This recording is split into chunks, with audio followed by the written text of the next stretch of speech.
Back in May 2025, the UK government signed an agreement to transfer sovereignty of the Chagos Islands to Mauritius.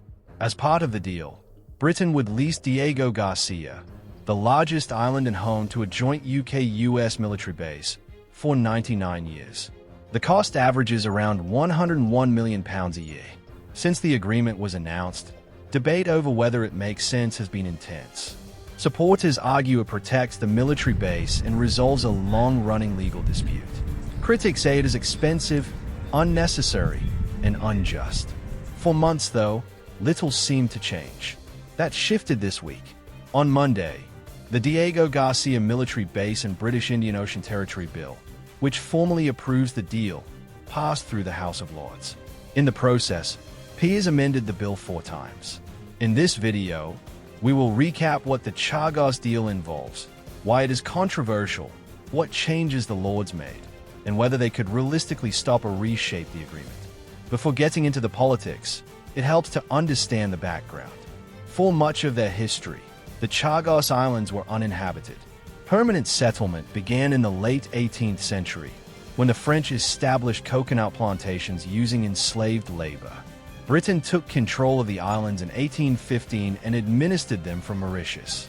By 1900, about 60% of the population were descendants of enslaved people, with the rest descended from indentured laborers from South Asia.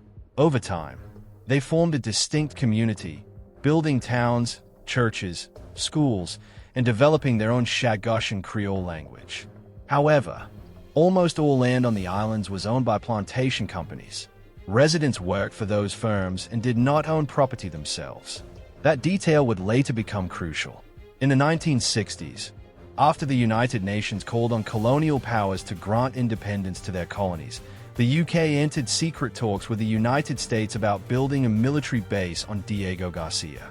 To make this possible, Britain granted independence to Mauritius but detached the Chagos Islands, creating the British Indian Ocean Territory in 1965. Mauritius received £3 million in compensation.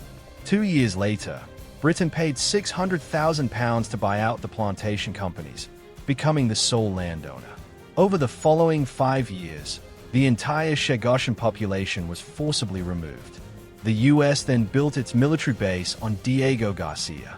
In 2019, the International Court of Justice ruled that the separation of the Chagos Islands from Mauritius had been unlawful and that Britain's continued control was a wrongful act. While the ruling was advisory rather than binding, it was politically damaging and raised fears of further legal action. Those concerns intensified worries that a future binding ruling could disrupt or even shut down the Diego Garcia base. That fear was heightened by Mauritius' growing economic ties with China. As a result, the UK began looking for settlement. Negotiations started under the Conservative government in 2022 but gained real momentum after Labour entered office in 2024. In October that year, Britain and Mauritius announced that sovereignty would transfer to Mauritius, while the UK would lease Diego Garcia for an initial 99-year term. The final deal was confirmed in May 2025. Britain agreed to pay an average of £101 million a year, with higher payments in the first 3 years, followed by £120 million annually plus inflation. The UK also committed £40 million to a trust fund for Chagossians. The agreement immediately drew criticism. Some argued that fears of international legal pressure were exaggerated. Others objected to the fact that the deal blocks the return of Chagossians to Diego Garcia. Because the agreement involves the transfer of British territory, it requires an act of Parliament. The bill passed the House of Commons last year and has since been moving through the House of Lords, where the government lacks a majority. That made the Lords the most likely place for opponents to influence the outcome. On Monday, they did exactly that. The government lost 4 separate votes, each resulting in a significant amendment. The first, proposed by Conservatives, requires the government to publish the total cost of payments to Mauritius and explain how those figures were calculated. It passed by 194 votes to 130. The second amendment, from the Liberal Democrats, introduces parliamentary oversight of spending linked to the treaty. It would allow MPs to suspend payments if Mauritius breached the agreement. That passed narrowly. The Third Amendment requires consultation with the Chagossian community on whether the deal properly protects their right to resettlement. This passed by a wide margin. The Fourth Amendment, proposed by Baron Craig of Radley, a former senior IAF commander, would halt payments if the Diego Garcia base became unusable due to legal restrictions, environmental change, or hostile action. Former military leaders had argued this safeguard was essential, and it passed by 8 votes. As things stand, all 4 amendments are part of the bill. If they survive to royal assent, they would likely force the government back into negotiations with Mauritius, potentially collapsing the deal altogether. That outcome remains unlikely.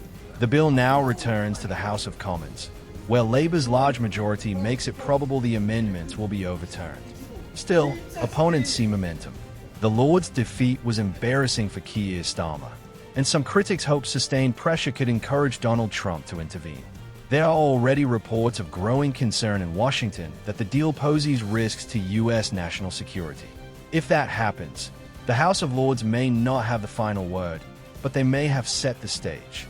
For more video like this, don't forget to subscribe AHNEWSTV.